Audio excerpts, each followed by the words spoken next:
from Phố Bolsa TV from Orange County, like your hometown. Tôi đến từ Phố Bolsa TV ở quận Cam, nơi gia đình bạn cũng ở đó. Thật tuyệt vời khi thấy bạn trở lại Việt Nam và cách bạn đón nhận Việt Nam trong bối cảnh cộng đồng người Việt mà bạn xuất thân.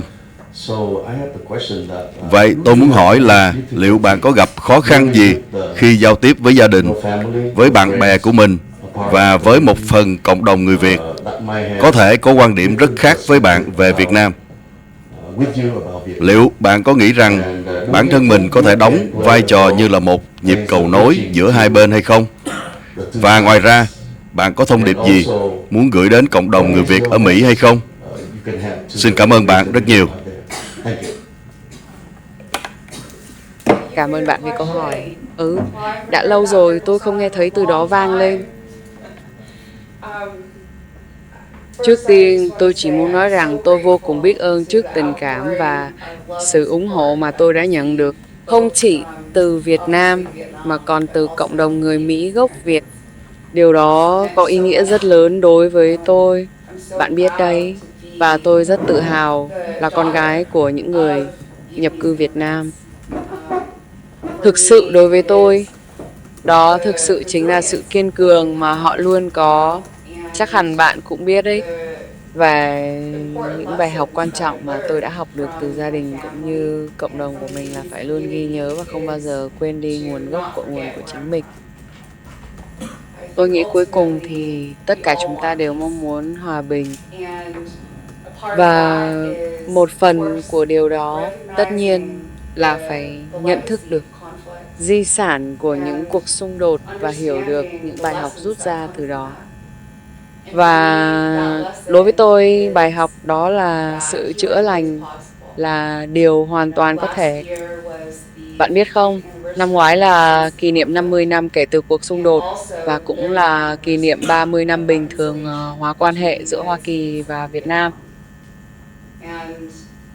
Đối với tôi, khi tôi bay, bạn biết đấy, đối với các đồng đội, với những nhân viên đã tận tình hỗ trợ và với cả thế giới này, tôi luôn mang trong mình nhịp đập của hai trái tim Việt Nam và Hoa Kỳ. Vào thời điểm đó, việc ăn mừng điều đó thực sự rất quan trọng đối với tôi. Thế giới này sẽ trở nên tốt đẹp hơn khi chúng ta có thể nhìn nhận được những giá trị nhân tính ở trong mỗi con người. Và điều đó có nghĩa là tất nhiên chúng ta phải nhận ra những nỗi đau vẫn đang còn tồn tại, nhưng cũng phải cùng nhau vững bước tiến về phía trước với một niềm hy vọng.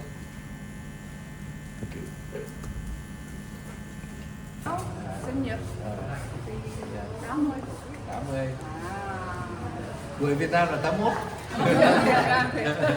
Đấy ra.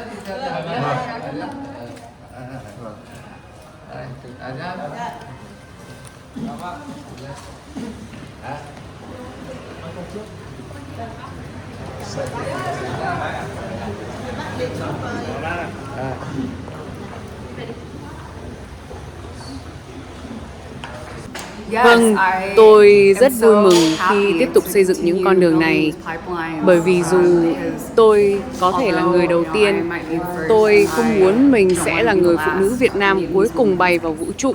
Bạn có dự định nào khác hoặc dự án hay công việc gì liên quan đến Việt Nam trong tương lai không? Chắc chắn là có, nhưng tôi sẽ thông báo với bạn khi tôi có thể công bố điều đó. Cảm ơn bạn. Hỏi bộ đồ màu xanh đó là cái gì? Đây là bộ đồ bay của tôi. Thank you. Thank you so much.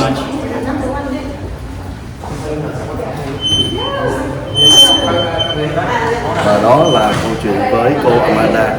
Từ đầu tới cuối tiếp xúc rất là thoải mái với lại các bạn ở không quân, phòng không, cũng như là các bạn trẻ Bộ Ngoại giao và cũng như là các cơ quan truyền thông. Thì cũng biết rằng là cô sẽ ở lại tham dự chương trình xuân quê hương vào ngày mai, sau đó sẽ trở lại Hoa Kỳ. Chắc chắn là cái cuộc tiếp xúc của Amanda hôm nay trong lần này sẽ mở ra rất là nhiều những cái điều suy nghĩ, kể cả những người yêu thương, ủng hộ, cũng như là chắc chắn sẽ có những điều ngược lại. Chúng ta sẽ chờ xem trong thời gian tới.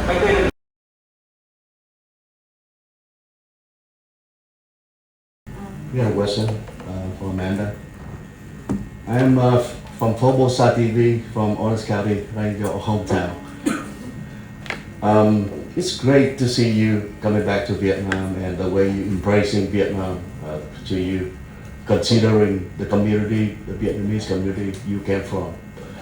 So I have the question that do you have any difficulty dealing with your family, your friends, a part of the community that might have different perspective with you about Vietnam? And do you think you can play a role as a bridging to the two sides? And also, what is your message you can have to the Vietnamese community out there? Thank you. Thank you for your question. Well, I haven't heard that word Bolsa in a long time. First, I just want to say I'm so grateful to the outpouring of love and support that I've received, both from obviously Vietnam, but also from Vietnamese Americans. It's meant so much to me, you know, and I'm so proud to be the daughter of Vietnamese immigrants. For me, it is the resilience that they've had, you know, and the important lessons that I've learned from my family and from the Vietnamese community is to not forget where I'm from. I think ultimately we all want peace. And a part of that is, of course, recognizing the legacy of conflict and understanding the lessons that come from that. And for me, that lesson is that healing is possible. You know, last year was the 50th anniversary since the conflict, and also the 30th anniversary of reconciliation between the United States and Vietnam. And for me, when I flew, you know, to my crewmates, to the staff that's at Blue, and to the world, I have both parts, Vietnamese American.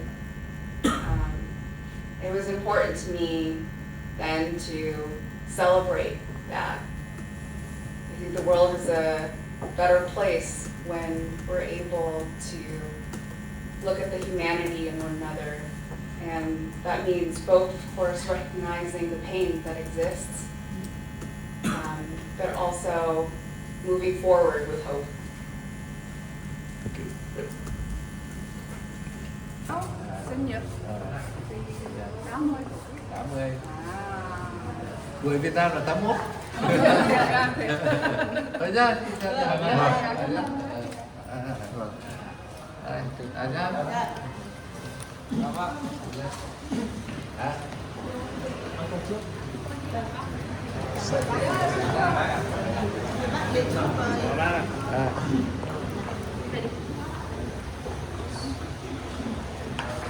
Yes, I am so happy to continue building these pipelines because although I might be the first, I don't want to be the last Vietnamese woman in space. So what is your, do you have any other works and projects or things to do with Vietnam in the future? I sure do, but I'll let you know when I can announce that. Okay. Thank you. What is the blue suit? Oh, this is my flight suit. Oh, yeah. Thank you. Thank you so much.